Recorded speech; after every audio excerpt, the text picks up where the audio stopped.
If you're over 60 and you've ever thought, I make too much for food stamps, stop, because you're probably wrong.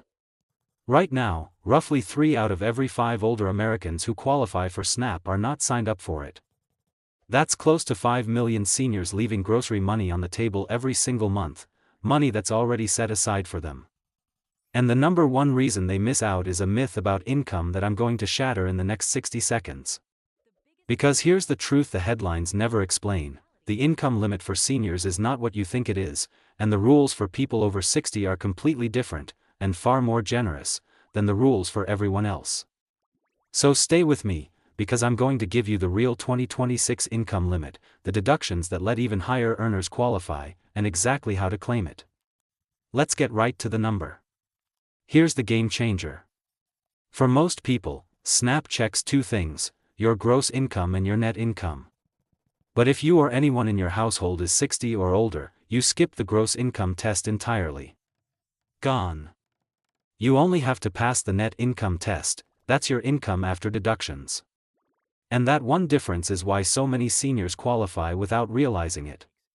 So what's the real number? For 2026, the net income limit is about $1,305 a month for a single person, and about $1,763 for a couple.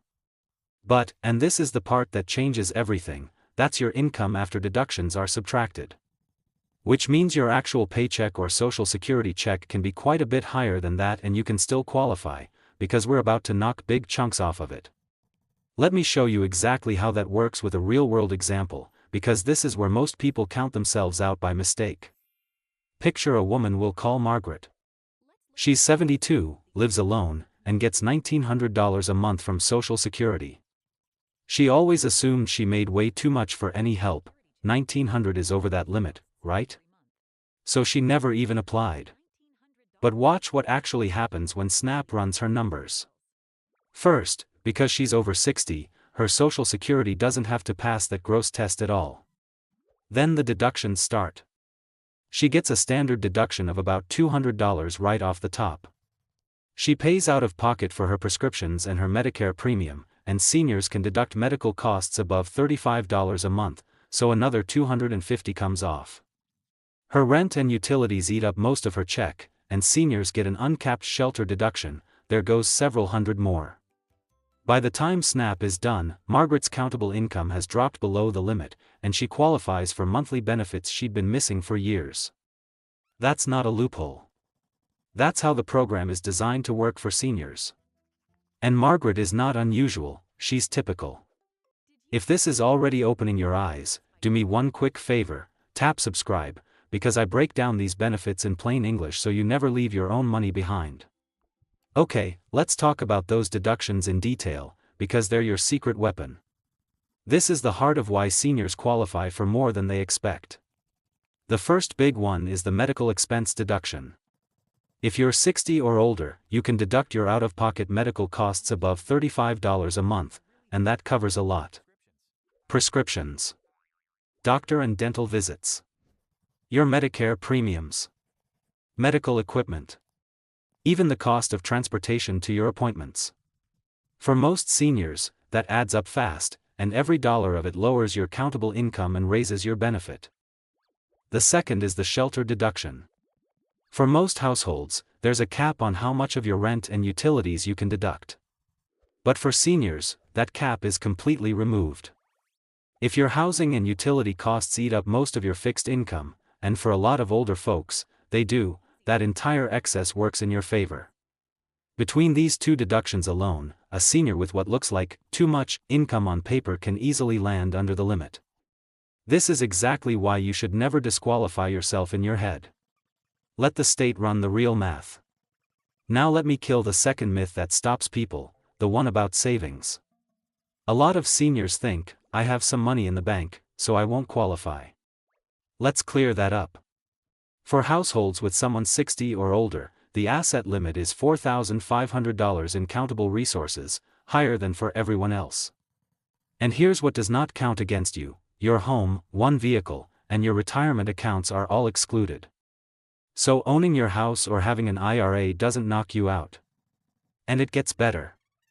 More than 40 states have eliminated the asset test entirely. In those states, your savings don't affect your eligibility at all. One more reassurance, because people worry about this, you may have heard about new work requirements. Those apply to certain adults under 65, but if you're 60 or older, you are exempt from SNAP work requirements. You don't have to prove you're working or job hunting.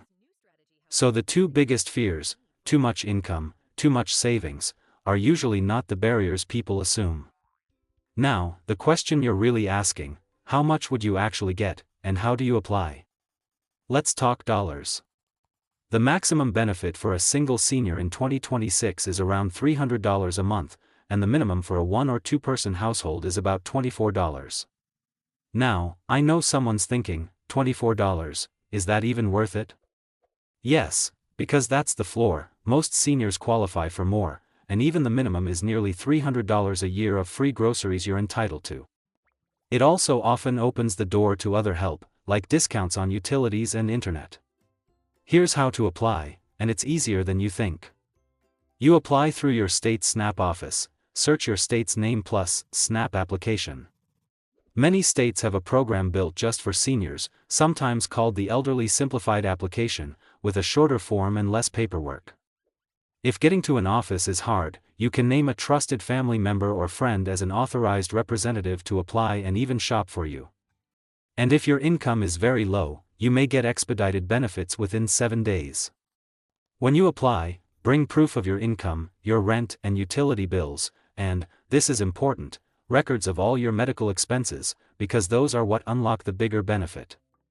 Before we wrap, let me hit the 3 myths one more time, because they're the reason 5 million seniors miss out. Myth 1, I get Social Security, so I earn too much.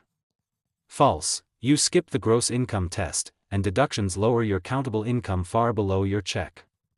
Myth 2, I have savings, so I don't qualify.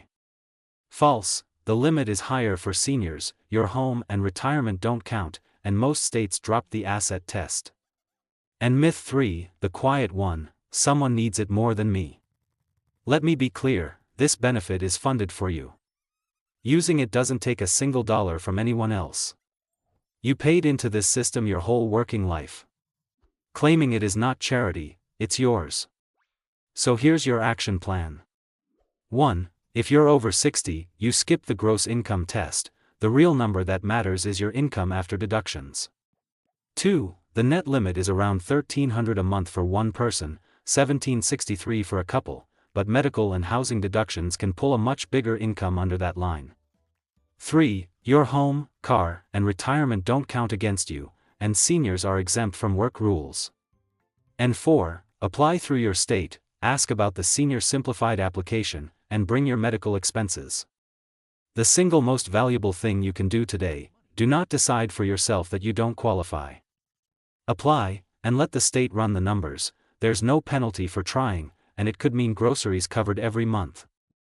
If this helped, subscribe so the next benefit you're owed finds you, and send this to someone over 60 who assumes they make too much. You might put food on their table. I'll see you in the next one.